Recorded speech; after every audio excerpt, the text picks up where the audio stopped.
मंथन राज्यस्तरीय सामान्य ज्ञान परीक्षा इयत्ता दुसरी ही प्रश्नपत्रिका आपण सोडवतोय। आता यातला आपण गणित विषय घेऊया। प्रश्न 16वा, सोबत दिलेल्या आकृतीत एकूण किती त्रिकोण आहेत? त्रिकोण किती आहेत ते मोजायचे। त्याच्यामध्ये 1 2 3 आणि 4 त्रिकोण आहेत। तर उत्तर येतं पर्याय क्रमांक 1। 17, 10 रुपयांच्या 3 नोटा आणि 5 रुपयांचे 4 नाणी मिळून एकूण किती रुपये होतील?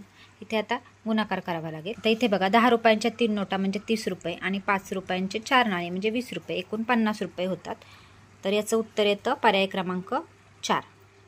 18वा प्रश्न, खालील पर्यायातून योग्य जोडी शोधा। पहिला पर्याय 7 दशक 5 एकक। आता याच्यामध्ये बघा 7 एकक आहे आणि 5 दशक आहे, हे चुकीचं आहे। दुसरा पर्याय 8 दशक 7 एकक।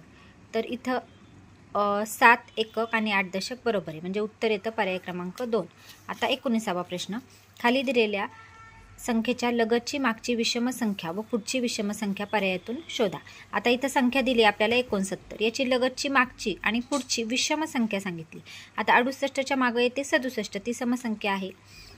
69 आहे, 69च्या मागे येते 68 आणि त्याच्या अगोदर 68 हे सम आहे, तर 67 येणार इथे मागची विषम संख्या आणि पुढची 71 येणार। 70 ही सम येते आणि 71 ही विषम येते, म्हणजे इथे 67 आणि इथे 71, म्हणजे उत्तर येतं पर्याय क्रमांक 3।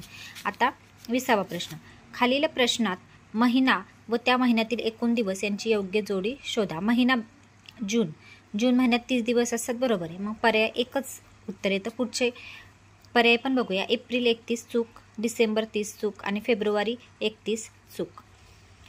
21, खालीलपैकी कोणत्या पर्यायातील सर्व संख्या सम आहेत? आता इथे पर्याय बघूयात। पर्याय 1 64 सम, 40 सम, 97 विषम येते नाही, आपल्याला सर्व पर्यायामध्ये समसंख्या हव्यात। 45 27 83, तर हे बघा ह्या तिन्ही विषम संख्या येतात, नाही होणार। आपल्याला समसंख्या बघायच्यात। 11 विषम येते, 25 विषम, 52 सम नाही। चौथा पर्याय 72 18 34, 72 सम आहे, 18 सम आहे आणि 34 पण समसंख्या आहे। सो याचं 21चं उत्तर येतं पर्याय क्रमांक 4। आता 22, अरविंदकडे 18 पणत्या व 6 आकाशखंदील आहेत, तर अरविंद जवळ पणत्यांपेक्षा आकाशखंदील किती कमी आहेत? इथे वजाबाकी करावी लागेल। 18 वजा 6 उत्तर येतं 12, मग 22चं उत्तर येतं पर्याय क्रमांक 4। 23, खालीलपैकी एकूण किती विधाने बरोबर आहेत? आता विधान बघूया। 2 अंकी सर्वात लहान संख्या 10 आहे, बरोबर आहे। 1 ते 100 संख्यांमध्ये 1 अंकी एकूण 9 संख्या आहेत, 1 ते 9 संख्या येतात, बरोबर आहे। आणि 100 ही सर्वात मोठी 2 अंकी संख्या आहे, हे चुकी, कारण 100 ही 3 अंकी संख्या येते ना, त्यामुळे अ आणि ब हे दोन्ही पर्याय बरोबर आहेत। मग किती विधाने बरोबर आहेत? तर 2, म्हणून उत्तर येतं पर्याय क्रमांक 1 2। 24वा उदाहरण, खालीलपैकी कोणत्या आकृतीला 4 बाजू व 4 कोण आहेत? आता त्रिकोण म्हटलं की किती येतात? 3 बाजू 3 कोण। चौकोन म्हटलं की 4 बाजू 4 कोण येतात, त्याच्यामुळं ब बरोबर आहे। क गोल आहे, इथे बाजू आणि कोण, बाजू तर नाही येत वर्तुळाला। ड मध्ये आयत दिला, आयताला सुद्धा 4 बाजू आणि 4 कोण येतात, म्हणजे आपलं उत्तर येतं ब आणि ड। मग आणि ब आणि ड कोणत्या पर्यायात आहे? तर ब आणि ड बघा पर्याय क्रमांक 4 मध्ये आहे ब आणि ड, तर उत्तर येतं ब आणि ड।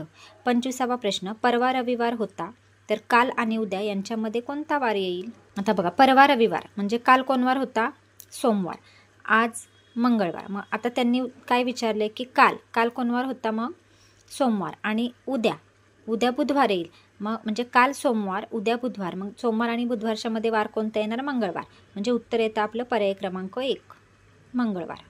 26वा प्रश्न, सोबतच्या चित्ररूप माहितीचे एका शाळेतील विविध खेळ आणि आवडणाऱ्या मुलांची संख्या दर्शवली आहे, त्यावरून खालील प्रश्नाचे उत्तर पर्यायातून शोधा।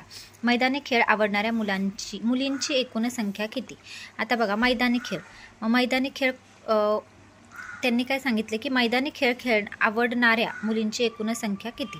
आता इथं खेळ आवडणाऱ्या मुलींची संख्या, क्रिकेट मैदानावर खेळतो, फुटबॉल मैदानावर खेळतो, कॅरम आपण मैदानावर खेळतो का? नाही, बुद्धिबळ आणि कॅरम नाही येणार, फक्त क्रिकेट आणि फुटबॉल ही संख्या आपल्याला मोजायची। 1 2 3 4 5 आणि फुटबॉलची 6 7 8 9 10 11 12, एकूण दोन्हींची मिळून होते 12, म्हणून उत्तर येतं 26चं 4 पर्याय क्रमांक 4 12। 27, खालीलपैकी उभ्या रेषा कोणत्या? उभ्या रेषा, इकडे तिरप्या आहेत, ह्या आडव्या आहेत, इकडे पण तिरप्या रेषा आहेत आणि 27 येतं पर्याय क्रमांक 4 उभ्या रेषा आहेत इथे. 28 65 ही संख्या अक्षरात कशी लिहाल? तर एक पर्यायामध्ये दिलेले आहे 65. 29 25 15 35 या संख्यांचा योग्य चढता क्रम पर्यायातून लिहा. मग 15 25 कुठे आहे बघा, 15 25 आणि 35 4 पर्याय क्रमांक. 30 6 व 9 हे अंक एकदा वापरून 60पेक्षा मोठ्या एकूण किती संख्या तयार होतील? 6 व 9 हे अंक एकदाच वापरायचे आहेत आणि 60पेक्षा एकूण संख्या किती तयार होतील? 60पेक्षा 6 व 69 आणि 9 वर 6 96 म्हणजे दोनच संख्या, तर पर्याय क्रमांक 1 उत्तर येईल. 31 खालील प्रश्नातील रिकाम्या चौकटीत येणारे योग्य चिन्ह पर्यायातून शोधा. आता काय दिलं आहे त्यांनी बघा, 6 अधिक 9 किती होतात? 15 म्हणजे इथं बरोबरचं चिन्ह येणार. मग पर्याय क्रमांक 2. खालील आकृतिबंध पूर्ण होण्यासाठी प्रश्नचिन्हाच्या जागी येणारा योग्य पर्याय शोधा. बघा आता आकृतिबंध कसा दिलेला आहे त्यांनी, 5 इथे 9 दिलेत 13. आता ह्या सर्व काय आहेत? विषम संख्या आहेत. आता मग याच्यामध्ये फरक किती बघू, 5 आणि 9मध्ये 4चा फरक आहे, 9 आणि 13मध्ये पण 4चा फरक आहे. मग 13मध्ये 4 मिळवल्यावर किती होतील? 17. मग पर्याय क्रमांक 4 उत्तर येईल आपलं 17. 4चा फरक आहे याच्यामध्ये, 4 मिळवत जायचे म्हणजे 5मध्ये 4 9, 9मध्ये 4 13, 13मध्ये 4 17, 17मध्ये 4 21. 33 खालीलपैकी कोणत्या संख्येतील एकक स्थानच्या अंकांची स्थानिक किंमत सर्वात जास्त आहे? आता एकक स्थानच्या अंकांची किंमत बघा, 92ची एकक स्थानची 2 आहे, 18ची 8 आहे, इथं 3 आहे आणि 65ची 5 आहे, म्हणजे सगळ्यात मोठी येणार 18ची म्हणजे पर्याय क्रमांक 2. खालीलपैकी कोणत्या बेरजेचे उत्तर सर्वात कमी येईल? आता इथं बेरीज करून बघायची आणि मग ते उत्तर आपल्याला शोधायचं आहे.